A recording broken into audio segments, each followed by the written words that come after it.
Si vous avez l'occasion, vous savez, j'ai écrit un livre qui s'appelle La vie, une invitation à être, qui aide beaucoup aussi des enseignants. Et là-bas, tout ce livre, il est basé sur une phrase du Maharal, Kol hachaim zelatzet milakoach el hapoal. Toute la vie, c'est passer du potentiel au réel. C'est que la définition de la vie, d'après le Maharal, c'est de passer du potentiel au réel. Alors, c'est quoi le potentiel? C'est l'intérieur de la personne, ce qu'on appelle le lev, dans le langage des Chachamim. Et comme justement sur cette paracha là, le Ramban il explique que Hachem il a fait l'épreuve de la Hakeda pour que Avraham il n'est pas seulement un Maaseh Tov, non qu'il est aussi un Maaseh Tov et pas seulement un Lev Tov. En vérité le Lev c'est quoi? C'est l'intériorité de la personne. Comme ça il explique toujours le Rav Dessler à Lev ou à Metsiout. Le cœur c'est la réalité de la personne. C'est le Maharal il dit Merkaz Adam, c'est le centre de l'homme. Ça veut dire que tout ce qu'on produit, tout ce qu'on fait, tout ce qu'on dit, c'est à partir du cœur. Mais pas le cœur comme on l'entend au niveau sensibilité, au niveau émotion. Ça, c'est Lamartine. Non, le cœur en tant que centre. Quand on dit le cœur du problème, le cœur du fruit, le cœur de la personne, c'est-à-dire l'intériorité de la personne. À Kol Novea Me'alev, tout vient du cœur. Et en vérité, le travail de la vie, c'est quoi? C'est de construire une intériorité. D'accord? C'est comme si on disait le cœur, c'est la silhouette psychologique de la personne, mais c'est aussi la source de l'impulsion première. D'accord? C'est l'endroit de l'intime conviction, c'est de là d'où tout démarre. Dans d'autres langages, ça s'appelle aussi le makom de la personne, le lieu de la personne, on va expliquer pourquoi. Et donc, il y a un double travail. Un travail de construire cette intériorité, et ensuite que cette intériorité, elle se réalise dans la réalité. D'accord? C'est ça la tset milakoach et la poal, passer du potentiel au réel. Donc on a besoin que la personne, elle ait un être intérieur construit, et ensuite que cet être intérieur, il soit réalisé dans l'être extérieur. En fait, il y a le moi intérieur, c'est le moi qui veut, et le moi extérieur, ce qui est le moi qui fait. Et je fais ce que je veux, en vérité, ça s'appelle la linéarité existentielle. C'est que la personne existe. Alors, ce qui est intéressant, c'est que souvent, les gens qui revendiquent « je fais ce que je veux », c'est justement les gens qui font pas ce qu'ils veulent. Parce qu'en fait, ils sont maîtrisés par leur Yetzer Hara. Le Yetzer Hara, nous on l'appelle Yetzer Hara, mais en vérité, le Yetzer Hara, une fois j'ai fait un cours, et il y avait là-bas un monsieur qui a suivi le cours pendant 4 ans, qui était professeur de neurosciences. Il m'a dit, avec ton cours sur Esav et Yaakov, et sur le Yetzer Hara, il a dit, j'ai compris comment est-ce que Freud, il explique la zone d'ombre. C'est très intéressant. Ouais, les gens, les pauvres, ils font des études et tout, mais tout est écrit dans la Torah. Ça fait vraiment de la peine. Moi, j'ai eu la chance de ne pas faire d'études. J'ai gagné un temps fou parce qu'il faut apprendre tout ce qui est faux pour savoir ce qui est vrai. Il y a vraiment beaucoup de faux. Maintenant, c'est quoi la zone d'ombre? La personne, voilà, cette pièce, elle est éclairée. Imagine l'intériorité de ta conscience. Elle est éclairée, d'accord? Parce que tu as un esprit éclairé. Et puis, il y a un endroit là-bas, un peu sombre. Et de là-bas, il sort des trucs bizarres que toi-même, tu ne maîtrises pas, qui ne sont pas toi. Ouais. Et toi-même, tu dis, c'est plus fort que moi. Ce n'était pas moi, je n'étais pas moi-même, ça m'a échappé, c'est pas ce que je voulais dire, c'est trop difficile. Donc, tout ça, ça s'appelle la zone d'ombre. Nous, on appelle ça Yetzer Hara. Ok, mais les psychiatres, ils appellent ça les névroses, les pédagogues, ils appellent ça les lacunes, les autres, ils appellent ça le manque d'intériorité, la non-construction, le vide intérieur, le détournement du flux existentiel. Il y a plein de mots. Il ne faut pas avoir peur des mots, il faut juste avoir l'intelligence de comprendre que les choses, elles sont plurielles. Parce que des fois, on s'enferme dans une connaissance, mais c'est dommage, parce qu'en fin de compte, on peut comprendre beaucoup de choses grâce à ça. Maintenant, si on en est là, donc ça veut dire qu'il y a une impulsion, en vérité extrêmement puissante, qui part de la Neshama, une forme d'énergie, d'accord? On va l'appeler comme ça. Et cette énergie, quand elle arrive au niveau du psychique, du Nefesh, il dit à Volbeu, à ce moment-là, elle s'appelle le Ratzon. Elle s'appelle la volonté, d'accord? C'est-à-dire que quand l'énergie de la Neshama, elle sort de la Neshama et qu'elle arrive au Nefesh, alors elle est prise en charge par le je, et c'est là que la personne elle est censée dire je veux, d'accord? Après elle prend cette énergie-là, elle la met dans le corps, et là elle s'appelle la motivation. Après elle la met dans son vécu, et là elle s'appelle la détermination. Ça s'appelle la achlata, d'accord? Maintenant cette énergie-là, pour résumer je l'ai appelée énergie, c'est comme le courant électrique. Voilà, il y a du courant électrique là, d'accord? Maintenant, la compagnie, elle t'envoie du courant jusqu'ici. Après, c'est toi qui décides où tu vas l'envoyer. Tu envoies le courant dans un frigo, ça fait du froid. Tu l'envoies dans une chaîne IFI, ça fait de la musique. Tu l'envoies dans une belle-mère, ça fait une belle-mère branchée. D'accord? Donc, mais en vérité, tu n'as fait qu'orienter une énergie. De la même manière, le jeu, d'accord, le moi, la conscience, le da'at, appelez-le comme vous voulez, c'est lui qui va prendre l'énergie de l'âme et qui va décider. S'il le met, par exemple, dans la bouche, ben, ça devient de la conviction. S'il le met à l'école, ça s'appelle la concentration. S'il le met dans un choix, ça s'appelle la motivation. Mais s'il le met dans la haine, ça va très loin. S'il le met dans l'amour, ça va très loin. Pourquoi? Parce que, et c'est là que je vous demande de faire une petite nuance, c'est que puisque cette énergie, elle vient de la Neshama, parce que toujours les Sfarim, ils expliquent Aratson Loveamea Neshama, d'accord? La volonté vient de l'âme. Maintenant, il faut comprendre, c'est pas l'orientation de la volonté. Oui?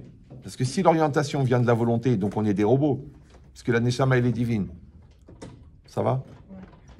Donc, en fait, c'est l'énergie qui vient de la Neshama, mais l'orientation de la volonté, ça, c'est l'homme. Ça s'appelle le libre arbitre. Et la connotation que vous allez mettre dans cette énergie s'appelle la personnalité.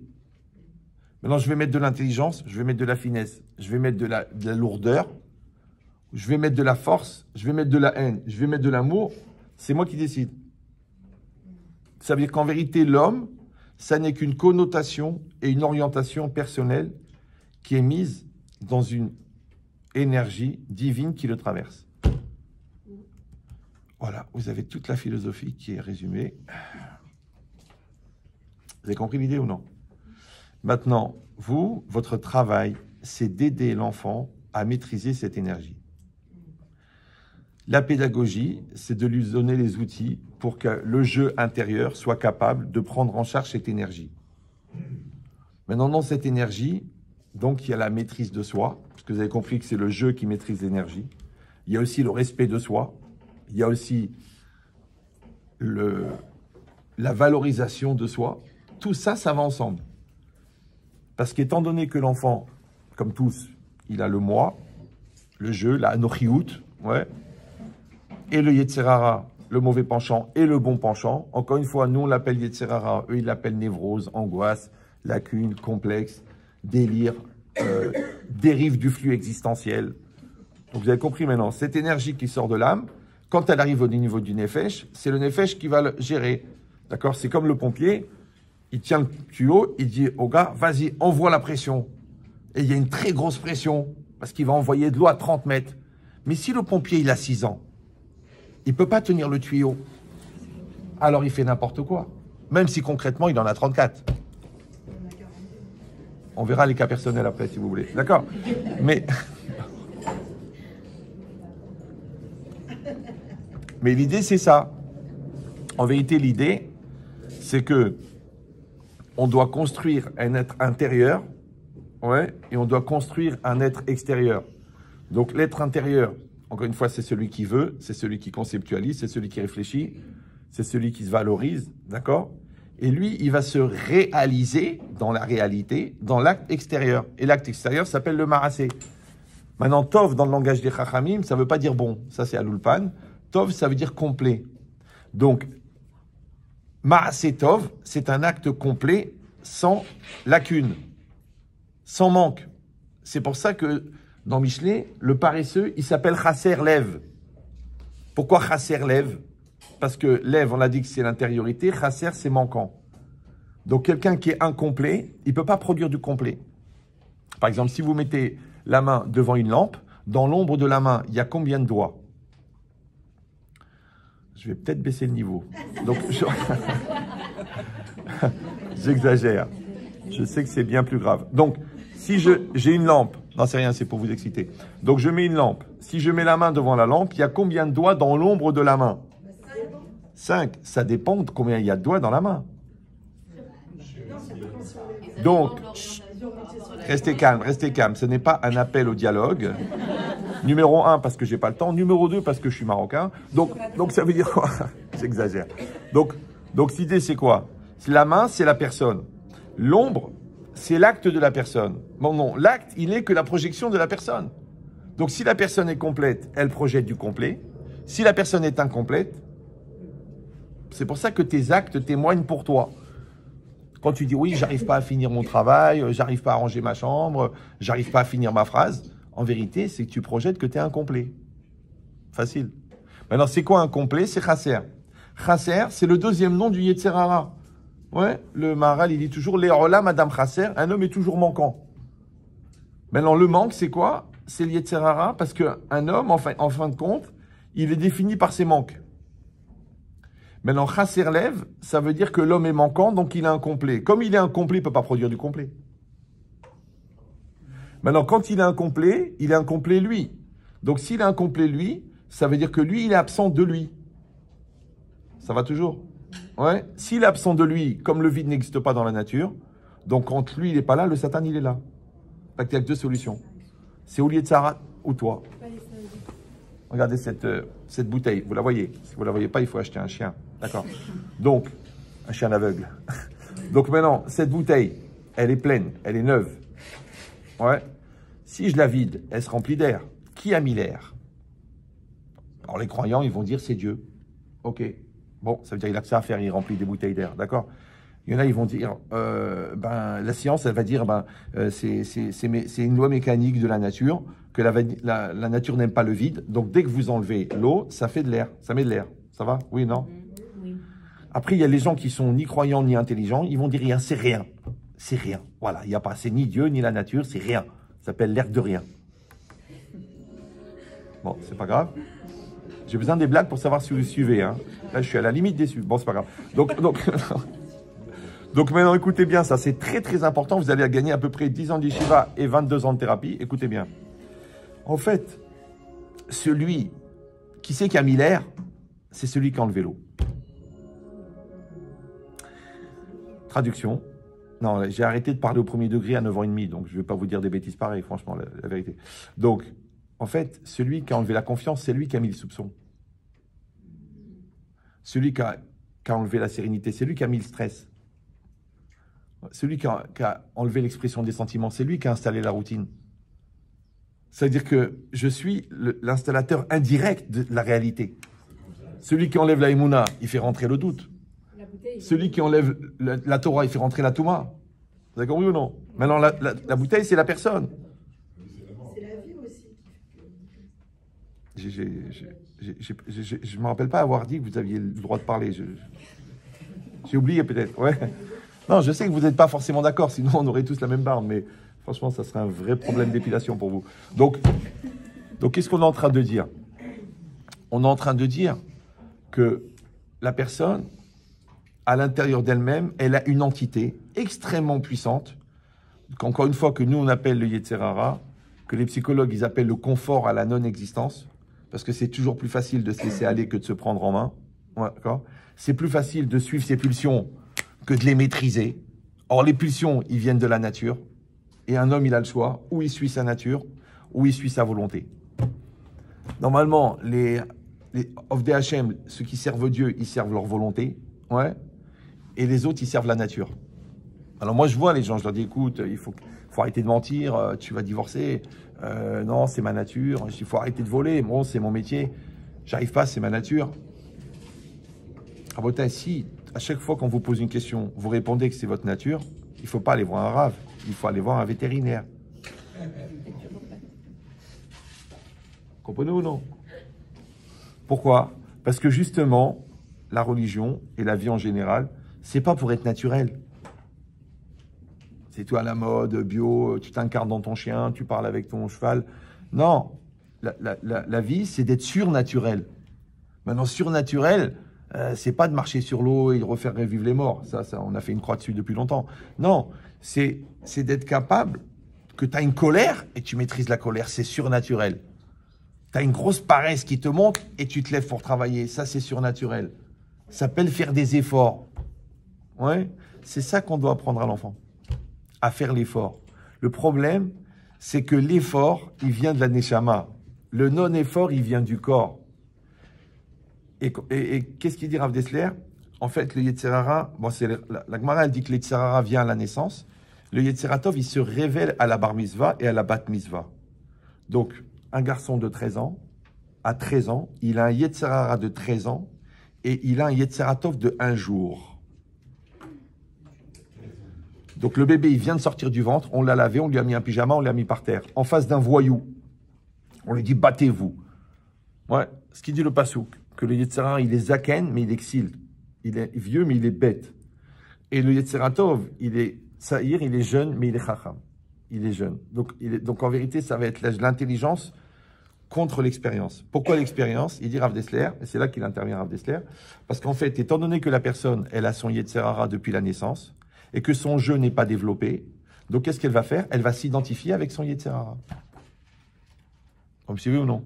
Et comme le Yetzer Hara, il prend en charge le flux existentiel, donc il prend l'énergie, il prend la prise, il prend le tuyau, donc il va décider pour toi. Et comme c'est beaucoup plus facile de se laisser aller par sa nature que de se maîtriser, donc l'enfant, identifiant son jeu au Yetzer Hara, il va dire « je fais ce que je veux », alors qu'en vérité, son jeu n'existe pas.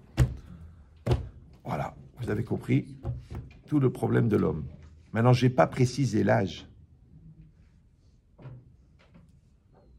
C'est que tant que la personne n'a pas développé le jeu intérieur pour maîtriser son Yetzer Hara, il va être maîtrisé par son Yetzer Hara. C'est un pire qu'avot. Im en ani li, mi li. Donc je traduis, si je ne suis pas pour Émilie, qui est pour Émilie? Non, c'est pas ça. Im en ani li, si je ne suis pas Annie pour moi, li, d'accord? Mi li, qui est pour moi? Mais est très bizarre. Moi j'avais 14 ans, je me rappelle. J'ai dit, mais pourquoi c'est marqué si je ne suis pas pour moi, qui est pour moi? Il fallait marquer im en ani, mi ani. Il fallait écrire si moi je ne suis pas moi, qui peut être moi? Parce que la seule chose que personne ne peut faire à ta place, même ta mère qui t'adore, c'est d'être à ta place. Et pourtant, il y a beaucoup de gens qui demandent à l'autre d'être eux. Vous me suivez ou non? Allez, fais-le à ma place. Ah bah tiens, va parler au directeur, moi j'ai honte. Demande des fiches de paye. Moi j'ai chouma, d'accord. Et c'est difficile. Eh ben j'arrive pas avec cet enfant. Ben vas-y, toi, occupe-toi. Joue le rôle du père, rôle de la mère, d'accord. Et au transfert de culpabilité. C'est pas de ma faute, c'est à cause de toi. Et j'arrive pas, mon père m'a pas allaité, c'est pour ça que j'ai pas de courage. D'accord? Chacun, il va trouver des raisons pour expliquer pourquoi il est nul. Mais t'as pas besoin, c'est juste que t'es nul. C'est pas grave. Non, parce qu'en fait, il y a un refuge à l'intérieur, encore une fois, de se mettre entre les mains de son Yetzer Hara. Maintenant, l'enfant, et c'est pour ça que souvent, les enfants, ils font la révolution après la bar mitzvah. Oui, celui-là était sérieux, la Mishnah, la Gemara, le Baruch Hashem, Anashem, Baruch Hashem. Il passe 13 ans, allez, je veux un pantalon serré. Il en a fait toute une avoda, Zara d'ailleurs. Ouais. Après, il dit, ouais, moi je suis pas comme vous, et moi j'ai envie de kiffer, et moi laissez-moi tranquille, et moi... C'est bizarre. En fait, c'est le Satan qui parle. Je crois que c'est lui, c'est pas lui. La preuve, c'est que le même enfant qui est en révolte, et c'est très à la mode aujourd'hui, là je reviens d'Israël, j'ai fait des conférences dans des endroits froum, et des parents ils me disent on n'en peut plus, les gosses ils pètent un câble, ouais. Et c'était Bnei-Brak quand même, c'était... Bon, ouais. Et j'ai expliqué ça. J'ai dit, c'est très simple. Tant que l'enfant, il n'a pas développé son jeu pour maîtriser son Yetzer Hara, et c'est ça, im en ani li, parce qu'il y a le ani et il y a le li. Donc, il y a deux ani. Il y a un ani, enfant, et il y a un ani qui va s'occuper du ani pour que le ani devienne ani en échappant au Yetzer Hara. Ani li. Oui, c'est moi qui m'occupe de moi. Ce qu'on appelle la conscience, ce qu'on appelle le recul, la projection. Ce qu'on appelle l'adulte par rapport à l'enfant. Donc, quand la personne fait l'enfant, d'accord, tu lui dis, mais attends, mais il n'y a personne à l'intérieur qui te dit, c'est pas bien ce que tu fais. Et c'est ça le moussard. Le moussard n'est pas une marque de moussard rasé, pas du tout. Le moussard, c'est une caméra extrêmement sophistiquée qui est allumée en permanence 24/24 pour te prévenir. Là, tu parles, mais tu le penses pas. Là, tu rigoles, mais c'est pas marrant. Là, tu pleures, mais tu fais semblant. Là, tu as atteint un taux de FDG qui est plus que la normale. Le FDG, vous savez ce que c'est en PNL? Personne n'a fait de la PNL? Le FDG, c'est le taux de foutage de gueule. Ça veut dire comment tu te fous de toi. Ce que les Chachamim appellent Mabata Emet. La vision de la vérité, le Chouch à Emet. C'est-à-dire que tu dois savoir que tu te moques de toi. Ouais. Genre ton mari il te dit, t'as pas déposé le chèque. Tu dis, j'ai perdu je l'ai oublié. Mais tu sais que t'as négligé. Maintenant, le fait de ne pas être vrai avec l'autre, pour ça, il faut que tu ne sois pas vrai avec toi. Alors, je vous rappelle que le mot Emet, il s'écrit Aleph Mem Tav. Emet. Aleph, c'est ton potentiel, extrêmement concentré, il y a tout dedans. C'est pour ça que le Aleph, la Torah commence par un bête. C'est pas pour dire à qui elle s'adresse. C'est pour dire que le Aleph, il a précédé. Et Aleph, c'est Alouf. Alouf, c'est Dieu. Donc, il y a tout. D'accord? Et Tav, c'est la dernière lettre. Oui. Donc, il faut passer du Aleph au Tav. Mais, il faut passer par le Mem. Le Mem, c'est la lettre médiane. La lettre du milieu. C'est l'équilibre. Donc, tu dois devenir, puisque vous avez compris, le Tav, il est à l'extérieur, le Aleph, il est à l'intérieur. Tu dois passer du Aleph au Tav, mais en passant par le Mem. Pas l'équilibre. Le problème, c'est que le Mem n'est pas le même pour tout le monde. Donc, tu ne peux pas te servir du Mem de l'autre, de l'équilibre de l'autre pour apprendre toi. Il faut que tu trouves ton équilibre. Toi, tu dois faire Teshuvah à ce rythme-là. Toi, ton couple, il va évoluer à cette vitesse-là. Toi, cet enfant-là, il va comprendre du premier coup. Celui-là, il va comprendre difficilement. Ça va? Il n'y a pas. La Gemara dit qu'Eshem, chez Partsoufem, Kardatem Shonot, la manière que les visages sont différents, les esprits sont différents, ça veut dire que le seul point commun que nous avons tous, c'est que nous sommes tous différents. Maintenant, moi, je peux accepter la différence et dire, ok, c'est pas grave, puisque l'intelligence, c'est la capacité d'adaptation. Ou le contraire, je dis non, je suis comme je suis, c'est aux autres de s'adapter. Mon père n'a jamais fait d'effort. Ok, mais ta mère s'est pendue. C'est vrai, d'accord? Donc, c'est quoi l'idée? C'est que, encore une fois, l'enfant, lui, il doit se réaliser. Le problème, c'est qu'il y a un Yetzer Hara qui lui propose de se réaliser à sa place. Sous la forme de pulsion, encore une fois, sous la forme de nerfs, sous la forme d'entêtement, de psychorigidité, de lourdeur, de complexe, d'angoisse. C'est lui qui va proposer. Donc, le travail, c'est de développer le jeu, d'accord, pour que le jeu soit plus fort que le Yetzer Hara. Et c'est ça le moteur de l'existence. C'est pour ça que les Chachamim, ils ont dit Ezeu Gibor, Akovesh et Titzro. Qui est l'homme fort? Celui qui maîtrise son Yetzer Hara. Mais pourquoi ils ont dit Gibor? Moi, la vérité, celui qui maîtrise son Yetzer Hara, moi je l'appelle Tzadik, ouais, je l'appelle Gadol, le grand, je l'appelle Chacham, le sage. Pourquoi ils ont dit Gibor? Ezeu Gibor, Akovesh et Titzro. Le Gibor, le fort, c'est celui qui soulève 260 kilos, qui tue 14 personnes avec un seul coup de poing. Wow, tu dis Ezé Gibor. Mais quel rapport entre la Gvura, la force, et le Yetzer Hara? Oh, ils ont dit Ezeu Gibor, Akovesh et Titzro. Qui est l'homme fort? Celui qui maîtrise son Yetzer Hara. Mais on a compris maintenant pourquoi. Parce que Gibor, ça vient de Gever. Gever, c'est quoi? C'est un adulte. Imata Gever, a Yetzer Hara ou Yeled. Imata Yeled, a Yetzer Hara ou Gever. Si toi, t'es fort, ton Yetzer Hara, il est faible. Si toi, t'es fort, la vie, elle est facile. Si toi, t'es faible, la vie, elle est difficile. Comme en psychologie. Si tu te conduis comme un enfant, tu dis, ouais, je suis entouré d'adultes, je suis complexé, le rav, il est fort, ma femme, elle a un caractère, ma mère, elle m'impose, mon père, il m'étouffe, la Torah, elle me truque, le bon Dieu. Mais pourquoi tu te mets en position d'enfant? Pourquoi tu te mets en position de victime? Pourquoi tu te mets en position de faiblesse? Parce qu'à ta lo, Gibor. Ouais, tu n'es pas fort. Maintenant, donc si on dit que Gibor, ça vient de Gever, donc quand on dit Adam Sarich Le'id Gaber, un homme doit se renforcer, en vérité, ça veut dire Adam Sarich Liot Gever. Tu dois être un Gever. Ça va? Maintenant, le problème, c'est que Gever, on ne l'est pas à la naissance, puisqu'on a un enfant. Donc on devient Gever. Comment on devient Gever? Comment on devient adulte? Grâce à l'expérience. C'est ça ce qu'il a dit. Le Nisayon, l'épreuve, la Tset Minakoach et la Poal, elle a été donnée pour passer du potentiel au réel. Maintenant, vous êtes à l'école, donc vous comprenez très bien ça. Comment l'élève de première est devenu un élève de terminale? Quand?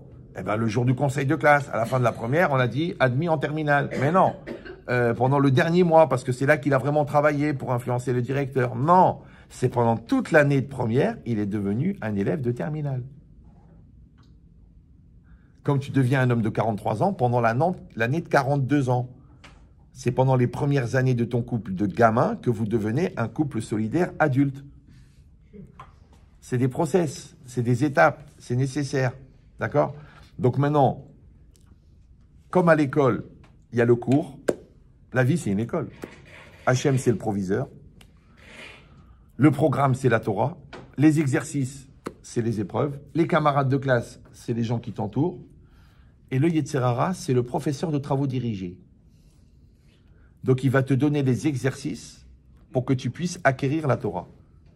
Comme en classe. Le prof, il explique le cours. OK. Après, il dit, bon, on va faire 4 ou 5 exercices en classe. Tu fais les exercices. Après, tu dis, on ferait les exercices à la maison. Donc là, tu dois t'approprier. Mais il n'y a plus l'ambiance de la classe. Ouais, il y a toi et ton cahier. Et après, il y a l'interrogation, l'examen, examen. Ta neshama, elle va sortir. Ex-âme. C'est pas grave. Non, c'est pas vrai, mais c'est joli, ça peut se vendre. Ouais. Voilà, c'est ça. Et là, tu es seul avec le stylo. Le stylo, la feuille. Tu dis, allez, on se fait une ambiance, on discute des questions, on en parle avec le prof, on regarde le cahier. Il n'y a pas. Il y a la feuille, le stylo et toi. Exactement pareil dans le Nisayon. Quand c'est marqué que Abraham, Vayar et Makom Mirachok, il a vu l'endroit de loin. Ouais, il dit, le Midrash, Makom, c'est Akadosh Baruch Hu. Il a vu de loin, hein, ça veut dire qu'il a senti qu'Hachem s'était éloigné de lui. Quand vous êtes dans une épreuve, vous apprenez la Torah, vous apprenez l'enseignement de vos parents, vous apprenez l'expérience. Mais quand vous arrivez dans l'épreuve, qu'est-ce qu'il fait? Hachem, il s'écarte. Shifralo, il s'en va. Qu'est-ce qui reste? Il dit le Akedat Yitzhak, justement. Il dit, il reste ta Torah et ta crainte d'Hachem. Tu dis, mais on ne pourrait pas s'y mettre à plusieurs. C'est là que j'ai besoin de Dieu. Non, parce que la seule manière de grandir, c'est que justement, Hachem te laisse tomber. C'est comme tu veux faire du vélo. Ton père, il te tient, il te tient, il te tient. À un moment, il te lâche. Tu dis, oh non, ne me lâche pas, ne me lâche pas. Comment tu vas apprendre à faire du vélo? Nous, on éduque nos enfants pour que, à la choupa, ils soient tzadikim, indépendants et équilibrés. S'il manque un des trois, c'est un psychopathe qui va à la choupa. Ouais, donc il faut les trois. Maintenant, si l'enfant a 38 ans, il t'appelle, il dit, moi je me suis pris la tête avec Myriam, tu dis, mon fils. Vous savez quelle est la 8e bracha des Sheva Brachot? Il y a 8 brachot, mais il y en a 7, en fait il y en a une 8e. C'est Rav Israël de Sarcelles qui m'avait dit ça. La 8e bracha des Sheva Brachot, c'est Debrasek. Débrouille-toi. Tu as voulu te marier, tu m'as saoulé, tu m'as dit, papa, j'ai besoin, je ne peux pas rester seul, là, là, là. Voilà, j'ai fait ma yeshiva, j'ai fait mon diplôme, on t'a payé un mariage, on t'a trouvé, maintenant elle est là, va faire ton travail. Ah, elle a caractère, je veux rien entendre. C'est ça le mariage. Tu prends un jeune homme, une jeune femme, tu les mets dans une barque, tu leur donnes une rame chacun, et tu les envoies dans la mer. Et quand ils sont dans la mer, ils vont ramer. Maintenant, il y en a, qu'est-ce qu'ils font? Un, il rame, l'autre, il rame pas. Non, pourquoi je vais faire des efforts? Encore une fois, ma mère, elle n'a jamais fait d'efforts. Donc, il y en a un seul qui rame. Du coup, ils tournent en rond. Après, il y en a qui rament par intermittence. C'est-à-dire qu'au bout d'un moment, l'autre, il dit, bon, écoute, elle a fait beaucoup d'efforts, moi aussi, je vais ramer. Il rame. Mais l'autre, elle dit, ah, c'est comme ça, tu vas payer. Donc, elle rame pas. Donc, ils tourneront de l'autre côté. Après, il y a les deux. Ils rament les deux, au Hachem, mais en arrière. Je vais te montrer que je suis plus bête que toi. Et à ce niveau-là, on peut arriver très très loin et très profondément, puisque l'abîme, en arabe, c'est yabim. D'accord? Donc, il va aller très très loin dans la lourdeur. Et après, au Hachem, les gens qui rament ensemble, coordonnés et en avant. Voilà ce qu'on appelle le Shalom Bayit. Ouais. Maintenant, l'effort de ramer, il s'appelle la volonté. Et la volonté, on a dit que le moteur, c'est le moteur de l'existence. Ça va toujours. Parce que tu existes en projetant ta volonté. Et l'amour, il dit le Maharal, c'est l'équivalence des volontés. Ce que les goïms appellent être sur la même longueur d'onde. Ouais. Maintenant, si je dis que la volonté, c'est le moteur de l'existence, et que l'amour, c'est la communion des volontés, en français, ça s'appelle la coexistence. Maintenant, vous êtes très très bien placé, en tant que personne mariée, pour savoir qu'on ne peut pas coexister avec quelqu'un qui n'existe pas. Et exister, c'est passer du potentiel au réel. Donc en fait, quand vous aidez l'enfant à devenir lui-même depuis le CE1, vous préparez son Shalom Bayit.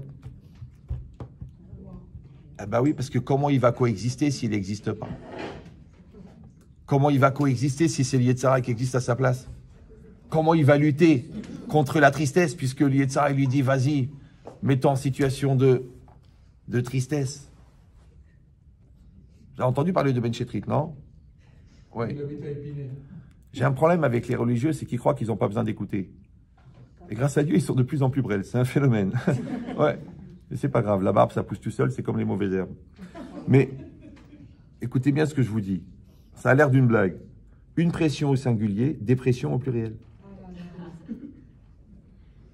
Donc ça veut dire que c'est quoi la dépression? La dépression, c'est la réaction à la pression. Maintenant, la pression, en vérité, c'est la vie. Toute la vie, c'est des pressions. Fais ça, fais pas ça, avance, grandis, assume, parle à ton mari, paye la dette, débrouille-toi avec ton fils. La vie, c'est que des pressions. Maintenant, la pression, pourquoi elle est vécue comme une pression? Parce qu'il y a du stress. D'où est-ce qu'il vient le stress? Le stress, c'est quoi? C'est le malaise développé par la différence entre la personne que tu es censé être et la personne que tu es. C'est que si tu as 30 ans et qu'on t'envoie une épreuve de 30 ans, mais que toi, mentalement, tu as 20 ans, ou la 15, la distance entre les 15 et les 30, ça va faire le stress. Mais qu'est-ce que c'est les 15 et les 30? Les 15 intérieurs, c'est le Ani intérieur.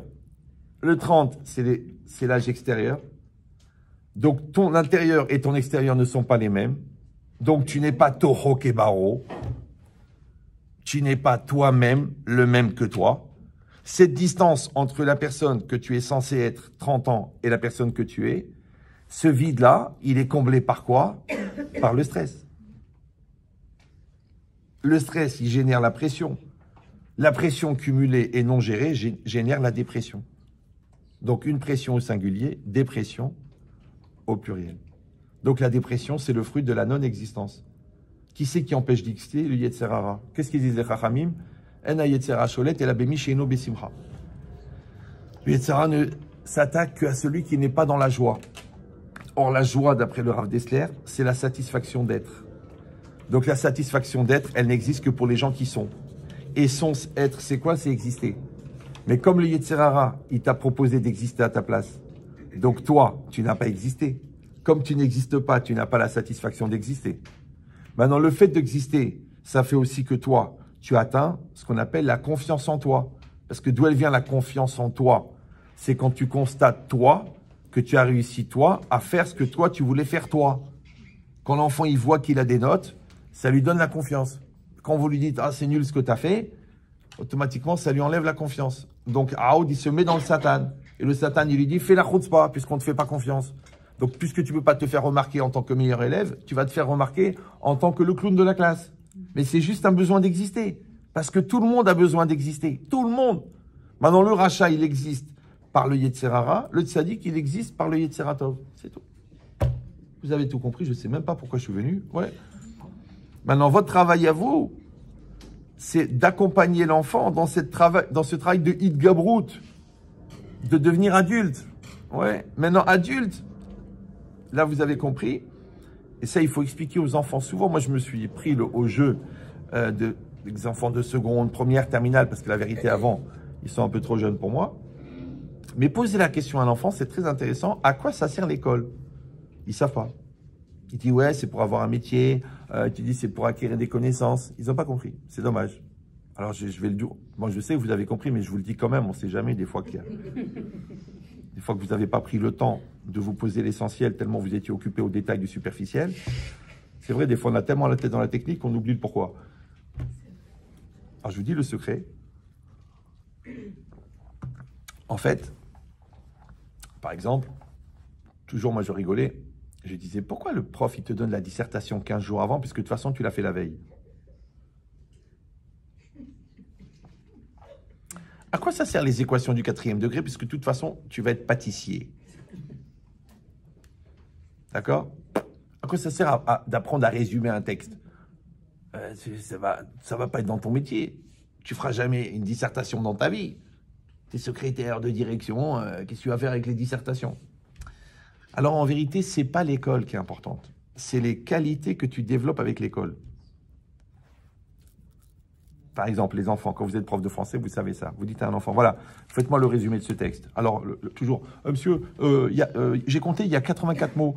Combien de mots? Combien il faut de mots? Combien de lignes? Combien? Mais, JG, ça veut dire jeune beb. Mais, tu prends pas le mot et tu le mets à la machine et comme c'est de la laine, il devient petit. Non, tu lis le texte. Le texte, il a 90 mots. Mais toi, tu fais l'explication de texte. Quand tu as l'explication de texte, tu as le sens. Et le sens, tu peux le réexprimer dans des mots plus courts. Donc, le résumé t'oblige à faire une explication de texte avant. Ça va? Alors, qu'est-ce qu'ils font? Ils essaient de mettre des mots plus courts ou d'enlever des mots de transition pour un truc plus court. Comme dans la vie. Dans la vie, je te pose une question et toi, qu'est-ce que tu commences à faire? Tu essaies de dire comment on peut résumer ça. Comme des fois, je fais un cours d'1h30. Les gens ils disent, bon, écoutez, Rav, bon, en une phrase. Je lui dis, mais Yashbeb, si je pouvais le dire en une phrase, je n'aurais pas parlé 1h30. Chaque phrase, c'est un cours. Si vous prenez le temps, je sais que c'est pas évident, d'accord, mais moi j'ai des gens qui ont écrit des livres avec mes cours, des livres entiers avec 2 cours. Ouais. D'ailleurs, mon livre à moi, il y a 12 cours dedans. Mais les gens, il y a des professeurs de coach, et ils prennent le cours sur respect de soi, ils font un séminaire de 16 heures. Avec un cours d'1h30, ils parlent 16 heures. C'est vendu 400 € par personne, il y a 200 personnes, je ne sais pas si vous voyez l'argent qui se fait. Ouais. Il m'a dit, c'est ton cours. Tu peux m'expliquer comment le gars, il a fait 16 heures avec un cours d'1h30 et que le fudge, il te dit en une phrase, est-ce qu'on peut résumer la question? Parce qu'il y a une paresse intellectuelle énorme. Comme si c'était une mitzvah d'être un khmar. Mais non, le premier interdit d'après Rav Israël Salanter, c'est d'être bête. D'accord? Et tu sais très bien que la vie, elle s'arrête quand tu commences à devenir bête. Maintenant, c'est quoi bête? C'est le contraire d'intelligent. Intelligent en philosophie, c'est adapté, puisque l'intelligence, c'est la capacité d'adaptation. Donc la bêtise, c'est d'être inadapté. Maintenant, soit tu es inadapté parce que tu ne sais pas, donc il faut apprendre. Soit tu es inadapté parce que tu n'as pas confiance en toi, donc il faut développer la confiance en soi. Soit tu es inadapté parce que tu n'as pas la émouna, donc tu es dans le refus de la réalité. Alors chez les goïms, ça s'appelle déni de réalité. Chez nous, ça s'appelle manque de émouna. Je refuse l'homogénéité de la réalité avec moi. Mais dans tous les cas, tu es inadapté. À chaque fois que tu es inadapté, tu ne vas pas assumer. Comme tu n'assumes pas, tu ne peux pas profiter de l'événement pour grandir. Comme tu ne grandis pas, ton psychique, il reste en même âge et ton physique, il grandit. Donc tu te retrouves avec des épreuves de 40 ans et un mental de 14 ans. Raodon Kolo, cousin de Marco Polo, c'est là que les problèmes vont arriver. Maintenant, de la même manière, toi, tu dois grandir. Tes enfants, ils doivent grandir. Ton couple, il doit grandir. Ton mari, il doit grandir. Tes parents, ils vont grandir. Tout le monde grandit. Seulement si tu vas au rendez-vous de la vie. Maintenant, si tu envoies quelqu'un d'autre à ta place en examen de médecine, tu auras le diplôme, mais tu n'es pas médecin. Ça va? Si tu envoies tes nerfs au rendez-vous du couple, bon, tu vas divorcer, mais tu n'es pas marié. C'est dommage, tu aurais pu être marié, mais tu n'es pas marié, parce que vous n'avez pas eu le temps de vous marier, parce que vous étiez tellement occupé à divorcer que vous avez oublié de vous marier. Parce que marier, c'est fusionner. Ouais. Maintenant, pour fusionner, il faut mélanger. Quand vous prenez un pot de peinture jaune et un pot de peinture bleue et vous les mélangez, ça fait quelle couleur? L'Ainara. Ça va? L'alcool, mais pas le matin. D'accord? Donc, vous prenez un pot de peinture jaune et un pot de peinture bleue et vous les mélangez, ça fait du vert. C'est faux, ça fait de la khlalala. Pour faire du vert, il faut mélanger. Maintenant, le vert, c'est le couple. Le bleu et le jaune, c'est monsieur et madame. Tu sais pourquoi il y a un couple? Parce que monsieur s'est sacrifié pour le couple et madame s'est sacrifiée pour le couple. En fait, c'est d'accepter de se transformer qui fait qu'on est relié. Mais si je dis je suis comme je suis, eh bien, il reste le pot jaune et le pot bleu. Puis au bout d'un moment, on dit, bon, on n'a plus vraiment grand-chose en commun, qu'un intérêt de rester ensemble. Ben, de la même manière, ça s'appelle l'amour, parce que Ava, c'est Echad. D'accord? Eh bien, c'est exactement pareil dans l'enseignement. Pourquoi? Parce qu'il dit, le Rav Simcha Zissel, qui était très religieux, il aurait pu habiter à Sarcelles, ouais. Il dit, Ikar pnimiyut divrei Arav enan nishmarin ela le talmid achafetz beyoter lishmoa. Je traduis quand même, ouais. L'essentiel de l'intériorité des paroles du Rav n'est accessible qu'à un enfant, un élève qui désire intensément les entendre. Maintenant, regardez, les paroles du Rav, l'intériorité des paroles du Rav, l'essentiel de l'intériorité. Ikar pnimiyut divrei. Ça va? Donc, il y a ce que vous dites, il y a ce que vous sous-entendez, et il y a ce que vous voulez. Par exemple, là, je parle. Ouais, vous entendez ce que je dis, mais j'espère que vous comprenez ce que je veux. Mais ce que je veux, je ne l'ai pas dit. Ça va? Maintenant, d'où est-ce qu'elle vient la volonté qui va véhiculer la parole? Une fois, j'ai fait un cours sur la communication. Il y a un monsieur, il est venu me dire, il m'a dit, tu es un voleur. Pourquoi? Il m'a dit, j'ai payé 18 000 $ en Californie un stage de force de vente par des spécialistes en communication. Et toi, tu l'as donné gratuitement en 1h30. Tout ce qu'ils ont dit en 15 jours, tu l'as dit en 1h30. Mais en vérité, tout est basé sur une phrase des Chachamim. Dvarim ayotsim minalev, nirnasim l'élève. Les choses qui sortent du cœur, elles rentrent dans le cœur. Maintenant, nous, on croit les choses qui sortent du cœur. Ça veut dire avec l'émotion, avec la vibration. Genre, tu te lèves le matin, tu te m'as crié, Gabriel, arrête. C'est pas grave. D'accord? Ouais. Non, le lève, on a dit tout à l'heure, c'est pas le cœur. C'est pas les émotions. C'est le centre de la personne. C'est l'intériorité profonde. D'accord? Donc, toi, quand tu vas dire quelque chose, c'est Yotse Minalev. Or, qu'est-ce qui vient aussi du lève? On a dit la volonté. La volonté vient de la Neshama, elle passe par le cœur. Le cœur, c'est le jeu.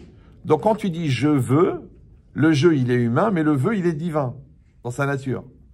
Dans ce vœu, tu mets une information. La leçon de grammaire, la Mishnah, l'importance du respect de l'autre. Ça, c'est la connotation que tu mets. Elle va être véhiculée par quoi? Par la volonté, orientée par le jeu. Ça va? Maintenant, si toi, tu maîtrises pas le vœu, ou si toi, tu maîtrises pas la connaissance, ou si toi, tu maîtrises pas le jeu, la formation n'arrivera jamais, puisque c'est Dvarim Ayotzi Minalev. Alors, une fois, il y avait un darshan, il a été voir le Chafetz Chaim. Il a dit, Arav, Anim Daber Lifnei Arabim, je parle devant les gens, ils font pas teshuva. Alors, le Chafetz Chaim, il a dit, Dvarim Ayotzi Minalev Nirnasim Lelev. Les choses qui sortent du cœur, elles rentrent dans le cœur. Il est reparti, il a fait la tournée des villes, et il a fait le maximum qu'il a pu, il s'est toujours rien passé. Il est revenu, il a dit au Rav, Bechila, j'ai fait ce que vous avez dit, j'ai fait Mamash Yotse Minalev, et ça marche pas. Alors le Chafetz Chaim, il a dit, avant de te demander comment ça sort du lèvre, d'abord tu dois te demander comment ça rentre dans le cœur. Alors je rappelle, pour ceux qui ne sont pas au courant, que les pharmaciens ne vendent pas des cravates. Que ça ne sert à rien de parler de la teshuva si tu n'as pas fait teshuva. Que ça n'a rien de dire aux enfants, faites attention à vos jupes, elles sont un peu courtes. Si vous-même, vous avez wahd, inservez-vous. Ouais, ça ne marchera pas. Pourquoi? Parce qu'on ne transmet pas ce qu'on a, on transmet ce qu'on est. Et ce qu'on est, c'est ce qu'on est devenu. D'accord? Maintenant, le process, il est très simple. C'est marqué dans la Torah, Vayadarta ayom, va'ashevota elevavecha. Tu sauras aujourd'hui et tu ramèneras dans ton cœur. Ramener dans le cœur, ça veut dire que maintenant, la chose, elle est devenue une nature. Il dit Rav Yerucham Alevi, très grand chacham, il dit Kol ha'avoda, zele afer yedi'a leteva. Ouais, c'est de transformer une connaissance en nature. C'est-à-dire que vous, par exemple, si vous êtes prof de maths, vous avez fait des maths, vous avez refait des maths, vous avez refait des maths. Maintenant, pourquoi quelqu'un il doit faire maths sup, maths p et le CAPES? Tu sais, c'est très dur le CAPES. Pour enseigner à des gosses de 6e, mais ça sert à rien, ils ne savent même pas lire, ils ont encore à quoi ça sert? Oui, je te dis pourquoi. Parce que tu transmets pas, c'est pas un copier-coller, je l'ai lu dans le livre, je le répète. C'est que toi, tu as tellement digéré, imprégné, tu dors maths, tu manges maths, tu penses maths. D'accord? Donc les choses qui sont en toi, elles passent exactement pareil dans la Torah. C'est marqué dans la Gemara dans Kiddushin, Chacham amochel al kevodo, kevodo machul. Si quelqu'un, un rave, tu te lèves pas devant lui, c'est pas grave. Normalement, tu dois te lever. La Gemara dit, regarde les imbéciles, ils se lèvent devant le Sefer Torah, ils se lèvent pas devant le rave. Mais s'il n'y a pas le rave, comment tu comprends le Sefer Torah? Bon, c'est pas grave. Ouais. Donc maintenant, mais le rave, il peut être mochel sur son kavod. C'est pas grave. Les gens, ils se lèvent pas, c'est pas grave. Ouais. Faut pas être makpid, mon kavod, mon kavod. Mais de toute façon, tu vas mourir comme les autres. D'accord? Donc, tu es mochel sur ton kavod. La Gemara, elle dit, mais comment il peut être mochel sur son kavod? Comment il peut pardonner sur son respect? Mais c'est le respect de la Torah. Qu'est-ce qu'elle répond la Gemara? Torah d'Ilé. C'est sa Torah à lui. C'est un phénomène. Vous savez que la Torah, c'est Dieu qui l'a donnée. Vous êtes au courant, oui? Oui, non? Ok. Pourtant, c'est marqué Zichru Torah Moshe Avdi. Rappelez-vous de la Torah de Moshe, mon serviteur. Donc, ça veut dire que la Torah, elle vient de Dieu, bien sûr. Après, elle est acquise par Moshe. Elle est intégrée. Après, elle est transformée. Elle est transférée, je veux dire. Ouais. De la manière, vous maîtrisez votre matière. Après, vous l'enseignez. Si vous maîtrisez pas, c'est pas la peine de me dire les enfants sont pas concentrés, c'est une autre génération, ils veulent pas m'écouter. Non, non, non, tu maîtrises pas ton sujet. Il y en a, il m'a dit une fois, un prof, moi je dis pas où, il m'a dit oui, c'est le balagan dans la classe, ils sautent en l'air, ils sont pas. J'ai dit excuse-moi, qu'est-ce que tu enseignes? Il m'a dit j'enseigne la Mishnah. Je dis ok, tu la prépares dans le train. Il m'a dit comment vous savez?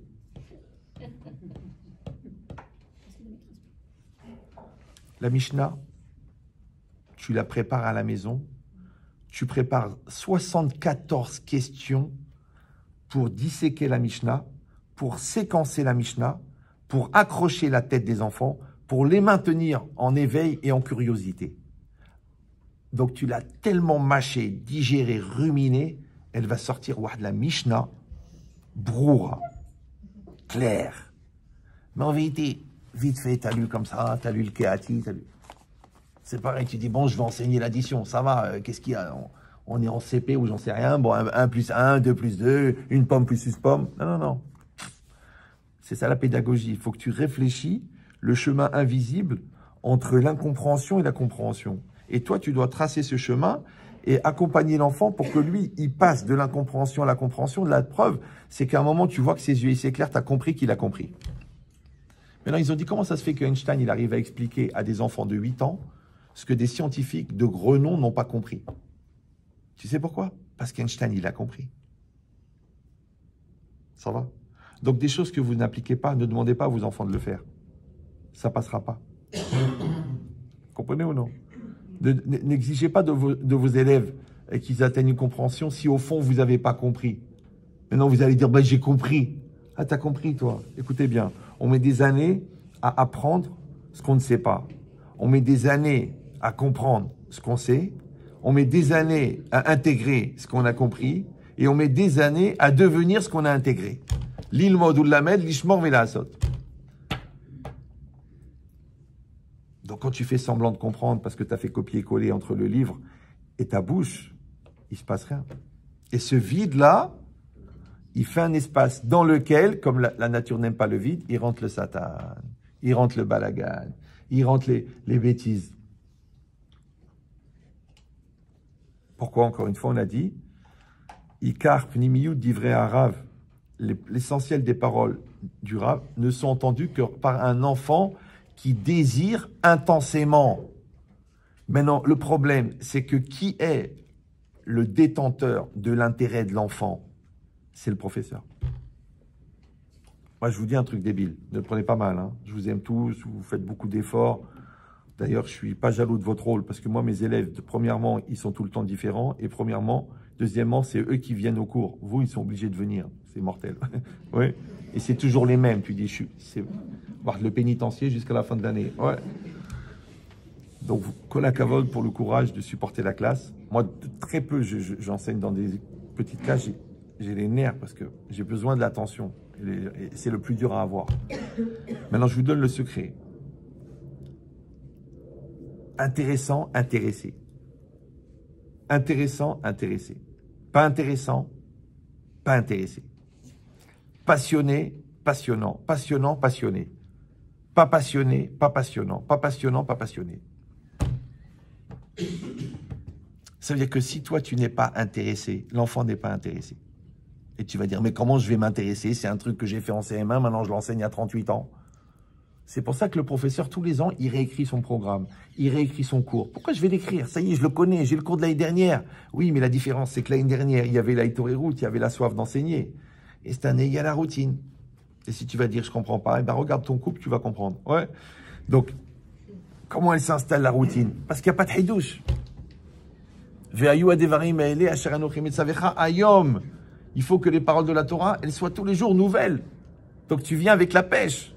Moi, quelqu'un l'autre jour, il m'attrape, il m'a dit, Ria, ça fait, parce que vous avez dit 25 ans, vous avez raison, en fait, c'est 35. Au bout de 35 ans, il m'a dit, t'es pas fatigué, rien de parler. Je dis, mais moi, je m'en fiche de ce que je dis, ça m'intéresse pas. Ce que je dis, je le connais. Ce qui m'intéresse, c'est créer un lien et je vois qu'il se passe quelque chose dans la tête en face.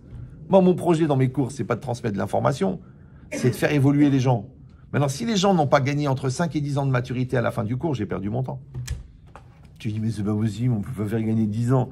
Oh ben, demande au psy qui assiste au cours, tu vas voir ce qu'ils vont te dire. Il va te dire, dans ce cours, il y a 3 ans de thérapie. La personne qui prend à cœur, elle rentre dans le film. Ben vous, c'est pareil. Vous servez du prétexte de la matière pour faire passer des midotes qui vont faire grandir l'enfant.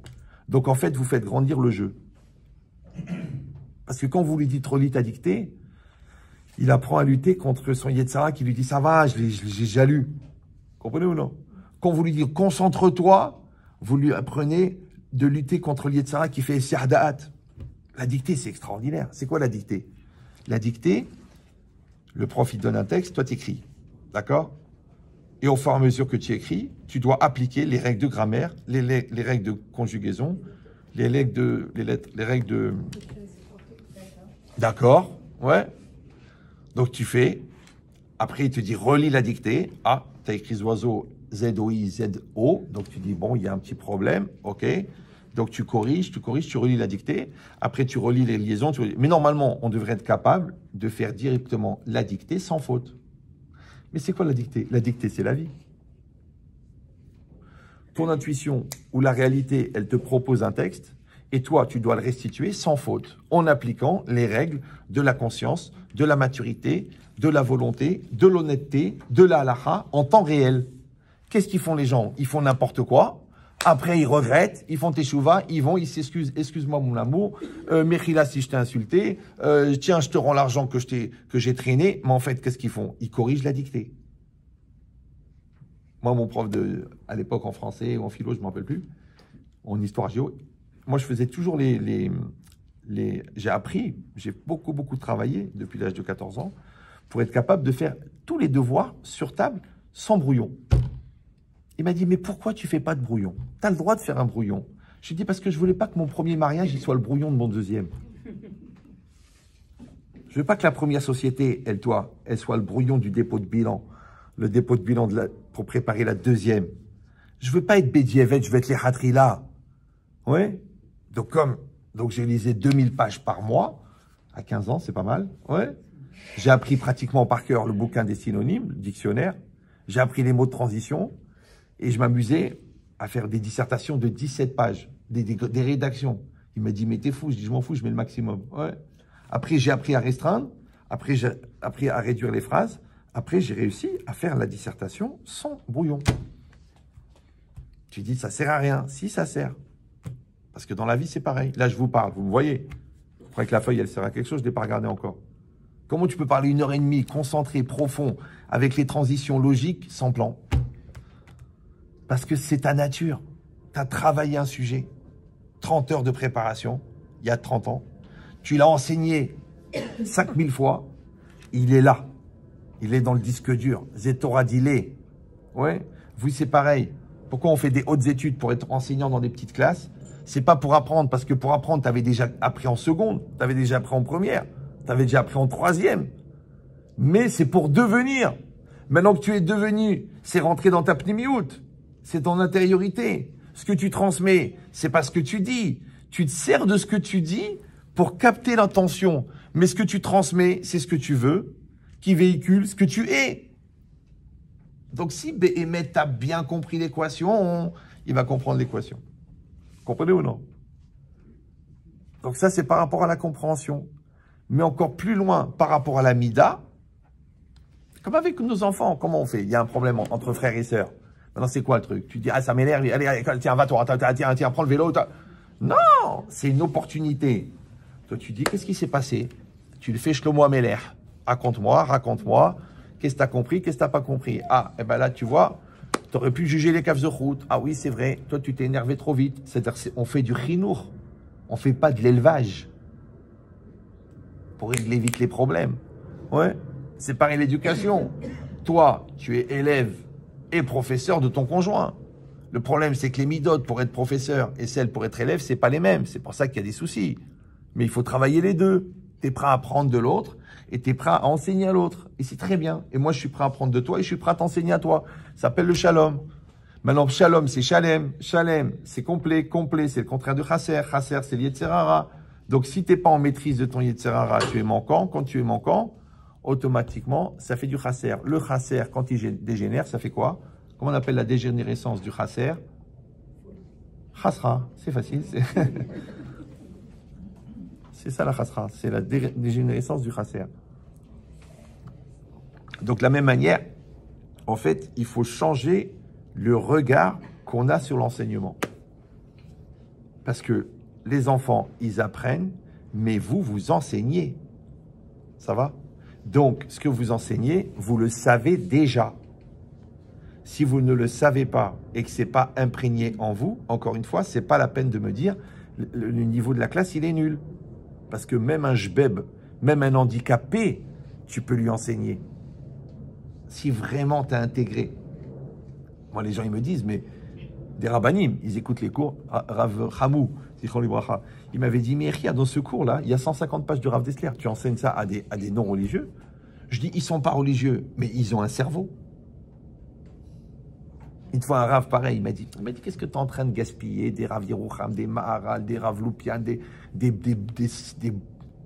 trucs. Il a dit, nous, on a du mal. Des gens qui ont fait 30 ans de Kollel Hazonish, il a écouté 62 fois le cours sur la lumière. Franchement, vous croyez que c'est pas adapté à des religieux? C'est pas grave. Alors que le mec, il lui actuifie tous les jours. Donc ça va, il est au niveau, non? Oui, non. Midrash raconte, Blainara.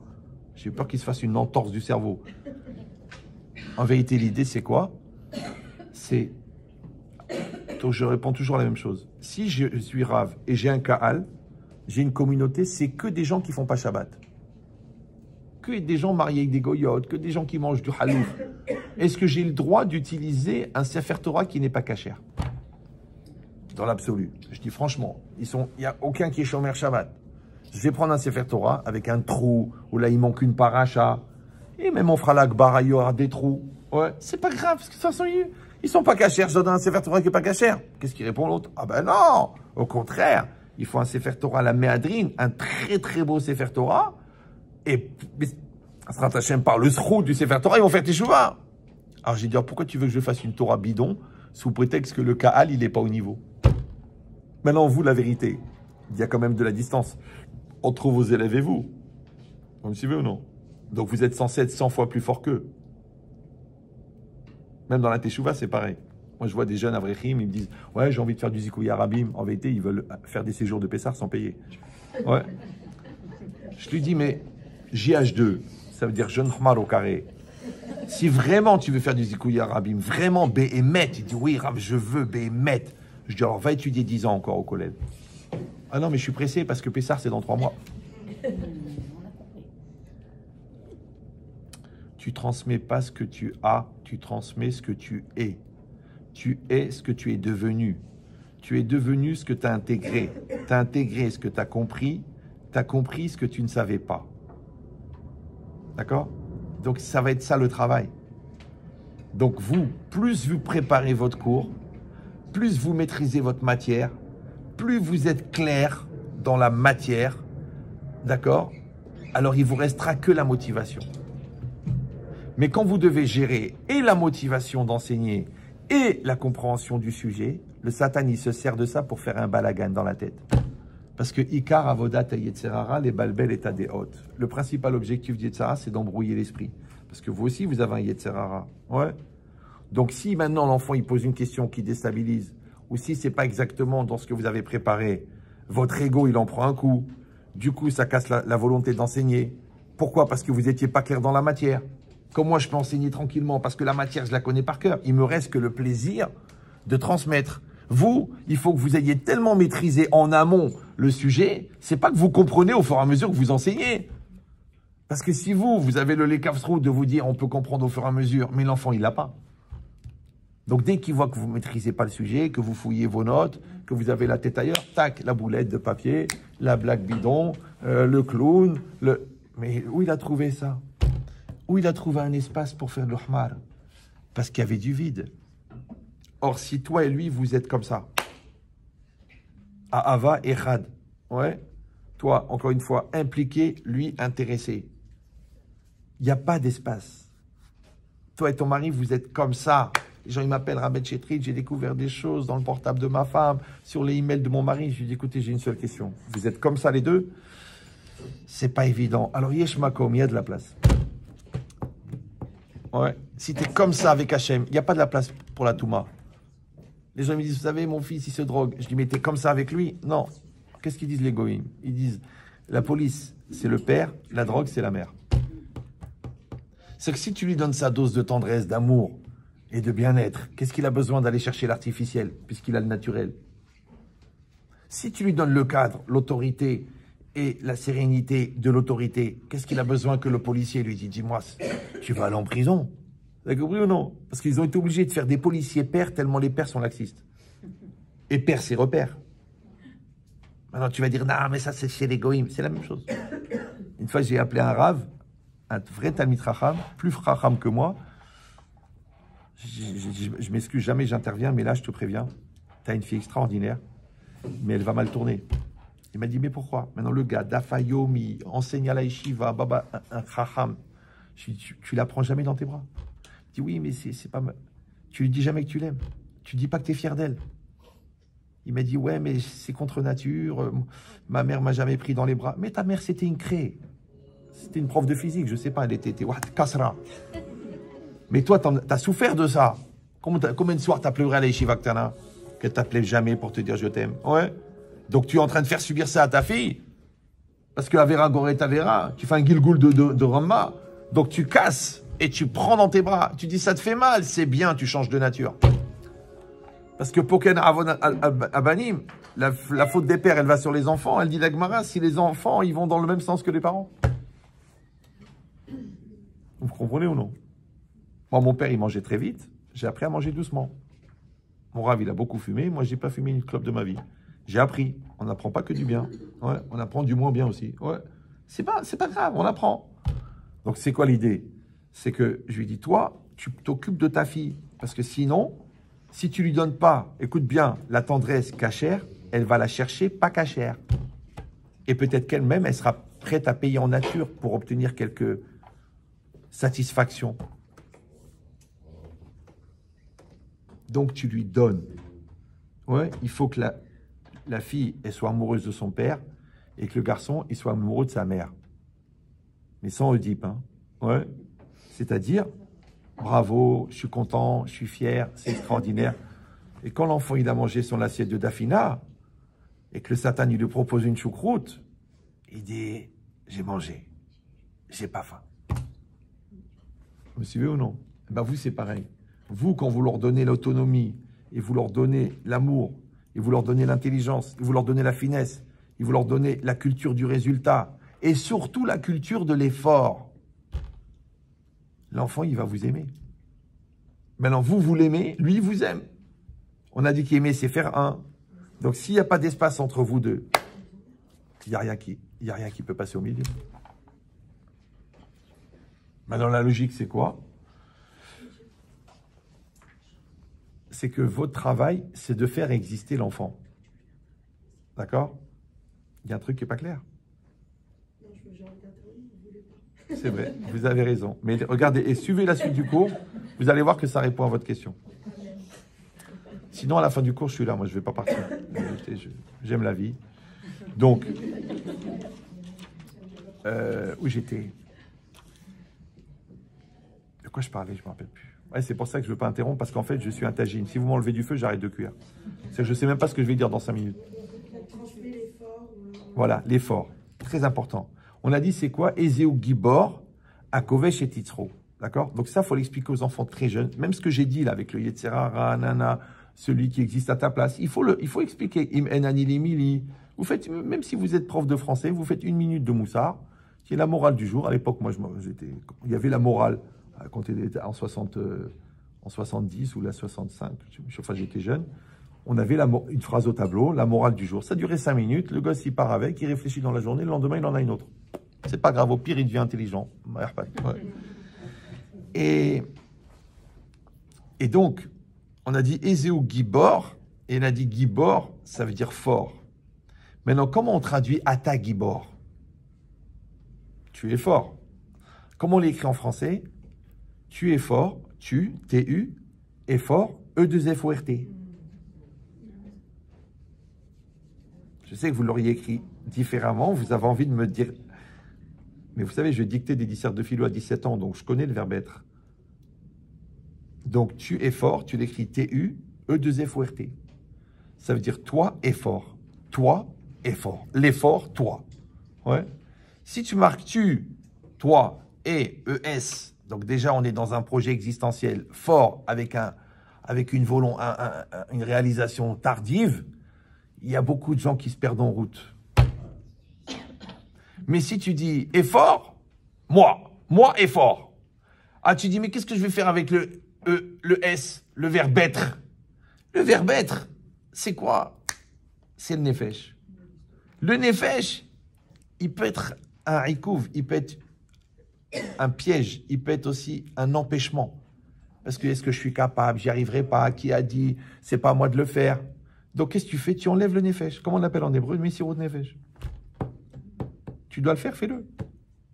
Toi, effort. Toi, effort. Apprendre à l'enfant que l'effort, c'est normal. C'est pas un effort. Vous suivez ou non? Parce que quand l'effort est un effort, tu seras jamais fort. Par contre, si toi, tu t'assimiles à l'effort, tu es fort. Et quand tu es fort, l'effort n'est pas un effort puisque tu es fort. Tu prends le cheval, vous savez, le gros cheval, le percheron. Ouais.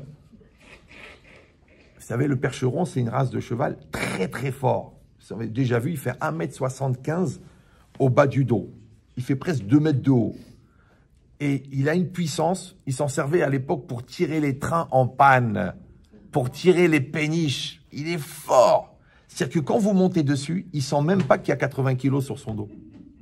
Parce qu'il est fort. Donc toi, quand tu es fort, ouais, parce que tu as fait des efforts, après, il n'y a pas d'effort, puisque tu es fort. C'est comme ou non? Alors que les gens, qu'est-ce qu'ils font? Ils font beaucoup d'efforts pour ne pas faire d'efforts. Du coup, ils ne font pas d'efforts. Comme ils ne font pas d'efforts, ils ne sont pas forts. Comme ils ne sont pas forts, chaque effort est un effort. Ils vont crever. Une fois un shalom baït comme ça, une femme, elle a menti, elle a dit que genre, on allait voir un psy. Ils sont venus avec, elle voit un rave. Le mec, il me voit, il fait... Oh, le séquoia, ça veut dire un sécoin. Un coincé, il s'est coincé, il m'a fait. Mais devant la porte, il m'a dit, je vous préviens, je ne ferai aucun effort. J'ai fait beaucoup d'efforts, je ne ferai aucun effort. Je lui ai dit, faites-en un dernier, pour moi. Il m'a dit, ok. Je lui ai dit, meurs. Crève. Crève, meurs. Comme ça, tu vas arrêter de polluer ta femme, tu vas arrêter de polluer les rabbins, tu vas arrêter de polluer la vie, tu vas arrêter de pourrir tes enfants, et on ira sur ta tombe, et on marquera, si j'ai un gars qui a compris qu'il valait mieux qu'il meure. Il m'a dit, mais j'ai pas envie de mourir. J'ai dit, déjà, tu vas mieux. Mais Baba, c'est marqué Adam le Amal Yulad. L'homme a été créé pour faire des efforts. Pourquoi? Parce que l'effort, c'est la mécanique qui fait que tu deviens fort. Donc la personne qui veut pas faire d'efforts ne devient pas fort. Mais comme tu deviens pas fort, donc, Audon Kolo, tu augmentes le décalage entre ton âge psychique et ton âge physique. Entre la situation et toi. Et c'est de plus en plus dur. Et moins t'assumes, plus c'est dur. Moins t'assumes, plus c'est dur. D'ailleurs, tu vois bien que les gens qui n'ont pas fait d'efforts au niveau personnel, ils se marient. Mais vous savez ce que c'est le mariage? Le mariage, c'est que tu épouses toutes les lacunes que tu n'as pas développées en tant que célibataire. Puisque mes avgim, la dame, les filles marasav. Donc le menteur, il épouse une femme qui ne ment jamais, il va crever. Ou une femme qui ment plus que lui, il devient fou. Le mec, la fille tête en l'air, elle oublie ce qu'elle fait, elle oublie ce qu'elle dit, elle oublie ce qu'elle pense. Elle épouse, voire de l'architecte, prof de maths, tac, tac, tac, mais qu'est-ce que tu racontes? Mais tu n'es pas organisé. Donne-moi la checklist, où est-ce qu'on sait, comment ça se passe, qu'est-ce que tu vas faire dans 4 ans? Tu dis, mais moi, je suis voir d'une vapeur d'eau. J'attends les courants d'air pour avancer. Y a pas! Mais pourquoi j'ai épousé ça? C'est ton tikkun. Mais tikkun ou quoi? D'accord? Donc c'est évident que la personne, elle va épouser ce qui lui correspond. Vous me suivez ou non? Donc, ce que tu deviens en tant que célibataire, c'est bien. Ce que tu ne deviens pas, c'est pas grave. Tu l'épouses, attention. Et si tu n'as pas compris que l'autre, il est là pour t'aider à grandir, c'est pas grave. Et que tu gardes tes lacunes, tu les accouches. Oui. Eh oui, c'est un très très grand auteur marocain qui s'appelait Boual Sara. Parce que si tu te connais, tu vois l'enfant, tu dis celui-là, il est têtu comme moi. C'est ça la frustration d'un père, c'est qu'il ne peut pas dire à son fils, fils d'Ohmar. Sauf s'il a un voisin très entreprenant. D'accord? Mais, donc la personne, elle voit son fils, elle dit, mais d'où il sort ce brel? On a bien fait de l'appeler Jacques. En vérité,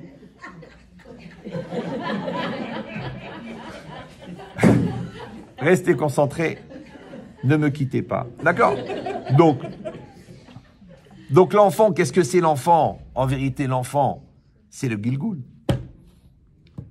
Imagine-toi, tu foutais rien en CM2 en maths. Ton fils, il vient, il dit, papa, tu m'aides pour les maths? Tu as deux solutions. Soit tu fais comme ton père, tu lui dis, débrouille-toi avec ta mère. Donc il aura les mêmes lacunes que toi. Soit tu lui dis, écoute mon fils, on va s'asseoir. Tu sais, papa, il est un peu oublié. Ça fait longtemps. Ça ne te dérange pas, je vais relire le cours et je vais faire les exercices avec toi. Tu sais ce que tu es en train de faire là? Tu es en train de faire le Gilgoul du CM2. Ce que tu n'as pas réparé à l'époque, tu vas le réparer maintenant. C'est pour ça que le rave et le psy et le conseiller, il te dit, essayez de vous mettre à sa place. Essayez de trouver les mots. Essayez de le convaincre. Mais c'est connu en marketing, convaincu, convaincant. Donc quand toi, en fait, tu essayes de le convaincre à lui, en fait, tu essayes de réparer chez toi, à travers lui, les problèmes dont il a hérité de toi. Parce que ça s'appelle la génétique. Les gens, ils disent, oh, c'est angoissant ce que vous dites. Ah bah, si tu regardes les textes. Vous savez que le Ramban, il a dit que la semence de l'homme, elle est faite à 99% de Mahashava. La Mahashava, la pensée, en vérité, ça vient du verbe larchov, qui veut dire penser, mais ça vient aussi du mot chashuv, qui veut dire important. Important, ça veut dire que c'est pas ce que tu penses, c'est ce que tu penses vraiment. Donc, c'est ce qu'on appelle l'intime conviction. Donc, c'est cette connaissance digérée qui est dans ton cœur. C'est ton intériorité profonde. C'est ce que tu es vraiment devenu. Vous vous rappelez ou non? Tout à l'heure, on a parlé de la culture, on a parlé des idées, on a parlé des opinions. Et là, il y a là vraiment ce que tu es. Ce que tu es vraiment, ça s'inscrit dans ton cœur. C'est ça, Vayadata, Vashevota, Elevaveha. Maintenant, quand c'est rentré dans ton cœur, ça peut ressortir de ton cœur. Ouais, aussi Rav Yerucham, il dit Kol avoda chez la Ben Adam, c'est quoi? La sot metziut Hashem belibo, de créer une réalité de Dieu dans son cœur. Tu peux pratiquer la Torah toute la journée, mais tu la fais pas rentrer dans ton cœur. Tu peux être marié des années et ne pas faire rentrer le conjoint dans ton cœur. Tu peux t'occuper de tes enfants, ils sont pas rentrés dans ton cœur. C'est pour ça qu'il y a des gens, ils se lèvent un matin, eh ben je t'aime plus. Voilà, j'ai réfléchi, grâce à la secrétaire, j'ai compris que j'avais plus de sentiments. Donc c'est terminé, c'est fini, tu vois avec les avocats.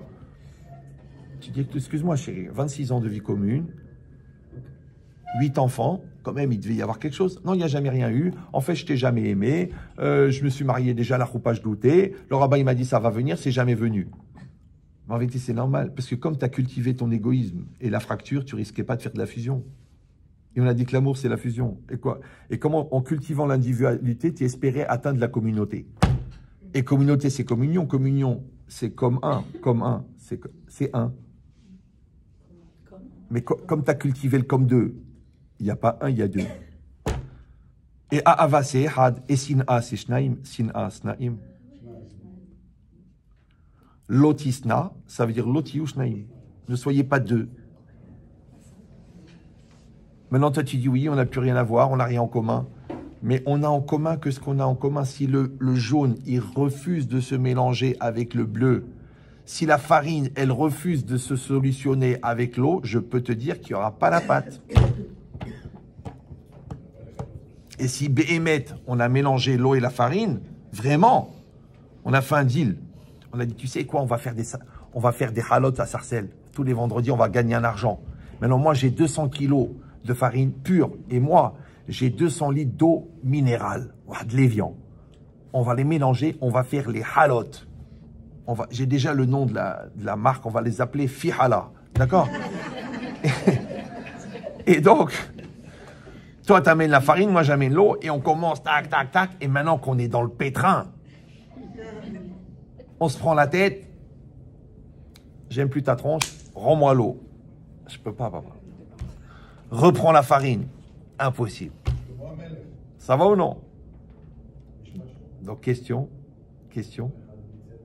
Reste concentré, s'il te plaît. Ouais. Question. Comment les gens divorcent?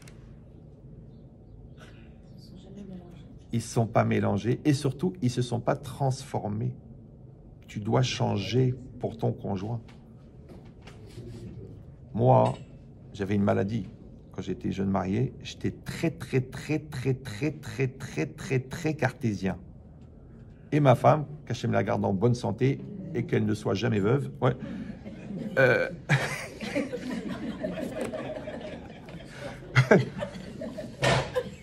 Personne n'a dit amen, c'est incroyable. Bon, c'est rien, c'est de l'humour ashkénaze, vous ne pouvez pas comprendre. D'accord. Alors, elle est très intuitive. Donc, vraiment, les deux, le Doberman et le papillon. Tu dis comment? On n'imaginait même pas la gueule des enfants. Ouais. Et Baruch Hashem, on a fait beaucoup d'efforts, l'un envers l'autre. Ouais. Et c'est ça qui nous a fusionnés. C'est-à-dire qu'en vérité, le shalom, c'est pas d'établir un certain nombre de règles pour réussir à rester l'un à côté de l'autre. Genre, t'as rangé les conserves dans le placard, comme ça, tu sais où est-ce qu'ils sont les haricots verts. Non, le shalom, c'est que moi, je veux changer pour toi. D'accord? Donc vous, dans votre couple avec les enfants, il faut que vous changiez pour les élèves. Et les élèves, ils vont changer pour vous. Pourquoi? Parce que on a dit que le but de la vie, c'est d'exister. D'accord? Et le meilleur encouragement à l'existence, c'est l'existence. C'est qu'en existant, tu encourages à exister. C'est quand tu existes pour tes enfants, ils vont exister pour toi. Et si tu dis, j'ai pas la tête, c'est difficile, je suis occupé, j'ai pas le temps, ça s'appelle pas de l'éducation, ça s'appelle de l'élevage. Maintenant, quelle différence entre l'éducation et l'élevage? Le mec, il a élevé 30 000 poulets. Il devrait avoir une tête de malade. C'est un grand éducateur. Ouais. Non, il a le QI des oiseaux. Le QI. Ouais. D'ailleurs, il n'a aucun regret puisqu'il a une cervelle d'oiseau. Tu sais, il chante. Non, rien de... Ouais. Piaf. Ziana. Ouais. Donc, par contre, l'éducation, ouais, comment tu sais la différence entre l'élevage et l'éducation? C'est quand tu évolues en même temps. C'est-à-dire tes enfants ils grandissent, tu grandis avec eux. Parce que tu réfléchis, comment je vais lui expliquer après, comment je vais faire ça, comment je vais gérer les conflits entre le frère et la sœur, comment je vais faire passer la sniout, comment je vais lui apprendre l'amour de la Torah, comment je vais... Tout ce cassement de tête que tu as pour transmettre, en vérité, c'est un cassement de tête pour devenir. Puisque l'ilmod ou le lamed, ça veut dire que toi, tu as appris, qu'on a kavod, tu as fait ton séminaire et tout, super. Comment tu sais si ce que tu dis, tu le penses, seulement quand tu le vis? Maintenant, le fait de le vivre, ça te donne une pensée profonde. Et cette pensée profonde, elle donne un acte. Sauf mahashava, bemaase. Ouais, sauf maase, bemahashava tehila. C'est ce qui va s'accomplir dans la réalité, c'est ce que tu as dans la pensée. Mais pas dans la pensée intellectuelle. Parce que c'est rien, les gens y croient, j'ai fait 2 ans, j'ai fait 3 ans, j'ai fait 4 ans de Getzed. Ok, mais tu rêves de passer ta vie à te maquiller. Alors, qu'est-ce que tu as retenu du séminaire? Tu dis oui, mais c'est important d'être joli, d'être... Ok, un peu de superficialité, mais que de la superficialité. L'autre, elle n'a pas fait de séminaire, elle était bien, elle était à Jussieu, elle a fait une école de maquillage, et toute sa vie, c'est un pot de couleur. Ouais, c'est bien, c'est vrai, elle est jolie, on l'appelle Toftofa ou la Cléopâtre, ouais. Mais il n'y a rien dedans. Mais toi, tu es censé avoir de l'intériorité. Maintenant, encore une fois, je te dis que tu transmets ce que tu es. Donc, ne viens pas chez moi me dire tous les enfants, ils s'intéressent pas, puisqu'au fond, toi, tu t'en fous. Alors, moi, j'ai donné par rapport à l'enfant, parce que ça vous touche, mais l'enseignement, c'est la même chose. Talmidim, Mariam, Kebanim. Les élèves sont des enfants. Moi, quand j'enseigne à mes enfants. Bon, ça m'en fait un gros paquet, qui ne sont pas tous déclarés d'ailleurs, ouais. Mais l'idée, c'est ça. Quand la personne elle vient demander un conseil, pour moi, c'est ma fille qui est en train de me dire comment je vais faire avec ce garçon. Et moi, je l'aide. C'est pour ça que ça marche. Oui. Alors que je pourrais dire, bon, écoute, je vais te dire ce qui est marqué dans la halakha. Tu débrouilles avec. Non, il faut que tu trouves, toi, comment tu as digéré la halakha pour voir qu'est-ce qui est adapté, pas adapté. Comme Rav Israël, ouais, Zichron Ibraha, je me rappelle, Une femme, elle a été chez lui. Elle lui a dit, Rav, pour les Sfaradim, voilà, je vais me marier dans un mois. Est-ce qu'on peut laisser 2 cm découvert et tout? C'est vrai, beaucoup, ils permettent 2 cm, pas de problème. Et le Rav, il lui a dit, pour toi, même pas 1 millimètre. Alors, elle s'est un peu choquée. Elle est venue me voir, elle me dit, je comprends pas. Le Rav, il dit pas la lacha. Pour les Sfaradim, 2 cm, c'est permis. Je dis, moi, je connais votre passé. Je sais qu'il s'est passé beaucoup de choses dans votre passé. Donc peut-être le Rav, il veut dire que ce genre de passé, pour le tikkun, c'est mieux de... T'as compris ou non? Mais non, moi je le connais le passé, lui il le connaît pas, mais il n'a pas besoin de le connaître, lui. Lui, il connaît tout. T'as compris ou non? Ah, tu dis, mais alors la lacha adaptée à la personne. Vous comprenez ou non? Comme toi, il va te dire, fais cette rumra-là. Ah, mais c'est pas obligatoire. Oui, mais comme tu as cette carence-là, cette rumra-là, elle est nécessaire pour toi. Comme le Rav de Brisk, qui disait, il faut faire le Shulchan Arour du Shulchan Arour. Il y a le Shulchan Arour et toi, tu dois faire ton Shulchan Arour. Normalement, tu te réveilles. Tu dois te lever le matin avec un réveil. Eh ben, toi, il te faut 4 réveils. C'est comme ça. Et toi, il faut, à chaque fois que tu dis un gros mot, il faut mettre 100 € dans la Zdaka. Tu dis, mais attends, c'est pas obligatoire. C'est pas obligatoire. Mais comme tu aimes beaucoup l'argent, c'est la seule manière d'arrêter à dire des gros mots. C'est ton Shulchan Arour du Shulchan Arour. D'accord? Mais de la même manière, vous réfléchissez et c'est ça qui est compliqué dans votre travail. C'est que chaque enfant est différent. Donc, vous allez donner un enseignement global. D'accord? Et en même temps, un enseignement particulier. Alors, comment est-ce qu'on fait de donner un enseignement particulier de manière globale? Vous voyez, moi, j'enseigne, par exemple. Alors, les psychologues, ils me disent, écoute, Eria, c'est incroyable, tu fais des séances de comportementalisme. C'est-à-dire que tu génères chez l'autre des réactions, des ressentis, des envies d'évoluer, et que la personne se sent concernée personnellement, genre le cours, il est pour lui. Mais quand il y a 300 personnes, comment tu peux faire 300 cours? Vous comprenez ce que je dis ou non? Quand vous, là, je vous vois, chacun il dit, mais comment il connaît mon mari? Mais non, ça n'a rien à voir. Ouais, j'ai donné des éléments, et après, l'idée c'est quoi? C'est que, on a dit, tu parles, c'est avec ta bouche. Le jeu, eh ben, c'est la personnalité, et le vœu, c'est l'énergie que tu dégages. Maintenant, quand tu as volonté, tu as une vraie volonté d'enseigner. C'est pour ça que les professeurs ont besoin de vacances, parce que c'est fatigant d'enseigner, c'est épuisant. Moi, des fois, je fais les Shabbats pleins. Le gars, il me dit 14 à 15 cours, 15 à 16 cours, 17. Je lui dis à quelle heure je meurs? Parce qu'il me faut un moment. Je dis, pas, quand j'ai fait 2 heures de conférence, je suis épuisé, j'ai plus de force. Il faut que je m'allonge 2 heures. C'est pour ça que les gens, ils évoluent, parce que tu leur donnes ta neshama. Ça s'appelle en français le don de soi. Mais si tu dis, non, non, moi, je fais mon boulot, je suis fonctionnaire, mais s'il n'y a pas de Messirut Nefesh, l'enfant, il ne fait pas Messirut Nefesh. Moi, je fais un cours sur Shabbat. Le gars, il sort, il dit, je suis chômeur Shabbat. Pourtant, il mangeait du cochon. Ouais. Le gars, il sort, il dit, ça y est, je vais faire Birkat Amazon. Pourquoi? Parce que je n'ai pas fait un cours sur le Birkat Amazon. Je lui ai donné ma neshama du Birkat Amazon. J'ai donné. C'est comme ça la vie. Donc, si vous voulez que l'autre existe, il faut exister. Donc, le meilleur encouragement à l'existence, c'est l'existence. Maintenant, comment on appelle l'existence? La projection de ta volonté d'être pour l'autre.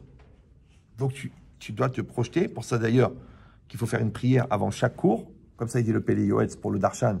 Mais je pense que c'est pareil pour les professeurs.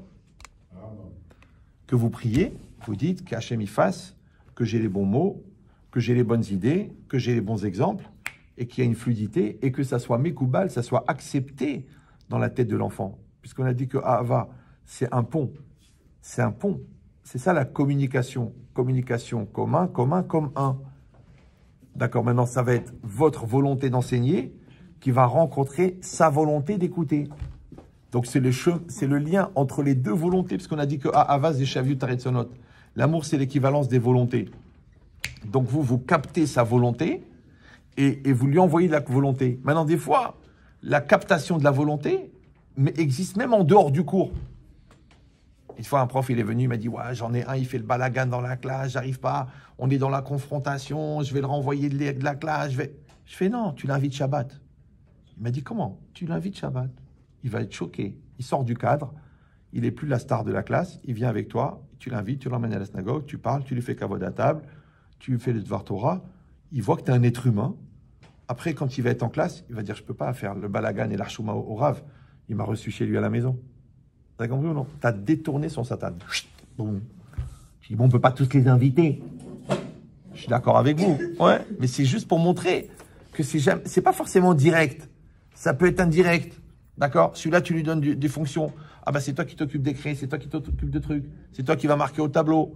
Ah, c'est toi qui vas distribuer les cahiers. Donc, pour faire la star, il n'aura pas besoin de faire des bêtises. Qu'il va être la star. Ouais. Il va avoir une fonction. Donc, il remplit sa fonction. Et c'est bien. Et il est content. Il a sa place. Il a son cavol. Et c'est tout. Pourquoi? Parce qu'en vérité, qu'est-ce qu'il voulait? Il voulait exister. Seulement que le Yetzirah, il lui a proposé d'exister par le balagan. Et toi, tu lui proposes d'exister par le positif. Comme si vous dites, si vous avez des élèves où il y a des chavroutot, enfin, ça dépend des classes, mais vous dites, tiens, dans 2 semaines, c'est toi qui fais la Mishnah. Le mec, tu prépares avec tes frères, avec tes soeurs, avec ton avec n'importe qui, tu fais la leçon de Mishnah. Ouais. Ou toi, tu vas nous faire l'exposé sur Louis XIV. Le gars, il va se casser la tête, il va truquer, tu prépares un cadeau, et le gars, il l'a fait. En vérité, toi, numéro 1, il l'a canalisé. Numéro 2, il a appris qu'il atteint des résultats. Numéro 3, il apprend l'assurance de parler en public. Ouais. Donc, il n'y a que des bénéfices. Mais encore une fois, ce n'est pas forcément le protocole d'habitude. Une fois, j'avais proposé comme ça des méthodes à des professeurs. Il m'a dit, non, moi, je fais mon cours, je m'en vais. Et comment ça se passe? Je ne sais pas, toute la classe redouble. Pourquoi? Encore une fois, parce qu'il n'y a pas de Messirut Nefesh. Sachez que dans toute la vie, c'est la Messirut Nefesh qui fait avancer. La Messirut Nefesh que tu as fait pour tes enfants, elle les fait évoluer. La Messirut Nefesh que tu as fait pour ton couple, ouais, parce que pour créer un amour commun, il faut détruire 2 amours propres. Atamohan lamut, lo. La Gemara a dit, celui qui veut vivre doit mourir. Ouais. Si tu veux acquérir la Torah, il faut mourir pour elle. La Torah Niknit. D'accord? Les enfants, c'est pareil. Tu fais Messirut Nefesh. Encore une fois, tu fais Messirut Nefesh dans la préparation du cours. Messirut Nefesh dans la transmission du cours. Messirut Nefesh dans la patience. Au début, quand j'ai commencé à donner les cours, il y a 3 jeunes qui m'ont raccompagné à Épinay. Ils étaient en train de parler entre eux. Et il a dit, bon, samedi soir, on va en boîte. Ah, t'as vu, Christine, elle est venue la semaine dernière. Et moi, je suis rentré, j'allais mourir. J'ai dit à ma femme, j'arrête les cours. Je m'esquinte à préparer. Je donne des forces pour faire. Vous savez, tellement je donnais des cohortes, j'avais mal aux os. Ça veut dire, chaque cours, c'était Kippour. Pour Kippour, ouais. Et ma femme, ça déquête. Elle m'a dit, de quoi tu te mêles? C'est ton problème. Genre quoi, tu voulais le résultat à la fin du cours? Toi, tu transmets, et eux, ils font ce qu'ils veulent avec. Rappelez-vous que l'éducation n'enlève pas le libre arbitre. Yitzhak et Rivka, ils ont un enfant qui s'appelle Esav. Tu vas les accuser? Non. Ils ont donné la meilleure éducation. Vous, c'est pareil. Vous devez transmettre. Donc moi, tout ce que j'ai donné comme élément jusqu'à maintenant, en dépassant l'heure d'ailleurs, c'était pour vous dire la ishtadlout que vous devez faire. Ouais, l'effort que vous devez fournir. Mais d'un autre côté, vous devez savoir que le résultat ne vous appartient pas. Une fois, j'étais au Rincy, j'ai fait un cours comme ça sur l'éducation. Il y a une dame qui est venue, qui était Mora. Elle m'a dit, Rabbi Chetri, je ne suis pas du tout d'accord. Il n'y a pas qu'elle, d'ailleurs, d'après ce que je comprends. Ouais. Ah bon, restez calme. Ouais. Elle m'a dit, oui, moi, je ne comprends pas ce que vous dites, parce que moi, j'ai beaucoup fait d'efforts et j'ai eu très mauvais résultats au niveau de la classe. Je dis, il y a un paradoxe dans ce que vous dites, il y a une contradiction. Pourquoi? Parce qu'en vérité, vous avez à faire ce que vous avez à faire. Un bon enseignement, une bonne préparation, une bonne volonté, une patience, une gentillesse, de l'amour, tout ça. Mais ça reste votre part à vous. Maintenant, la distance entre vous et l'élève, c'est 1 mètre. Vous faites vos 50 cm à fond. Et l'autre, il doit faire les 50 cm. Si vous dites, je fais les 90 cm, c'est-à-dire vous faites plaisir, vous faites le cours pour vous. Si ça reste une proposition, comme dans tout, tu proposes à ton mari, ta personne, tu proposes à tes enfants, ton éducation, tu proposes à Hachem ton service divin, ou Retse Bemenu Hatenu, on ne fait que des propositions. Et la vie, elle dispose. Toi, tu ouvres le magasin, le bon Dieu l'envoie les clients. Vous suivez ou non? Toi, tu prépares le cours, tu ne sais pas ce qui va sortir. Les gens sont contents, ils sont énervés, ils ont compris, ils sont fatigués, ils prient pour que tu t'étouffes. Tu ne sais pas comment ça sort les cours. Ouais. Mais toi, tu fais la meilleure ishtadlout. Ça veut dire que tu dois mesurer la qualité et les efforts sur ta part. Mais quand tu te sers des résultats pour évaluer ta part, c'est une erreur puisque les résultats ne dépendent pas de toi. D'accord, oui ou non? Donc toi, tu dois faire la meilleure proposition possible, d'accord? Et les résultats, chacun y dispose. Comme des fois, les gens ils viennent vous voir à la fin du cours. Ahmed Chetrit, je voulais vous dire, grâce à vous, j'ai fait Teshuvah, et maintenant, je suis Dayan. C'est-à-dire que moi, j'ai même pas une smicha. Bon, j'ai la simcha, mais j'ai pas une smicha. Le mec, il dit, je voulais vous dire que je suis Dayan, à Bnei Brak, chez Rav Nissim Karelitz, et je venais au cours, vous vous rappelez, je savais pas lire. Il y a 15 ans, ça fait peur. Ouais. Alors, je dis, je voulais vous remercier. Je dis, tu n'as pas à me remercier parce que moi, j'ai fait le même cours. Maintenant, il y en a un, ça fait 10 ans qu'il rigole au cours. Et toi, tu es devenu Dayan. Les gens, ils font ce qu'ils... Ouais, pareil, les enfants. Tu as 12 enfants, Blénara, tu leur donnes une éducation. Maintenant, celui qui veut devenir tordu, même à Pognovich, il peut trouver du hashish. Ouais. Et le gars qui veut devenir tzaddik, même à Shanghai, il peut finir le Talmud.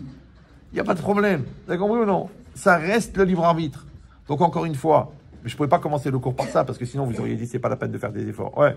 Non, je vous ai dit maintenant, toute la démarche, d'accord? Que quelqu'un, il fait son maximum, ok? Il le fait.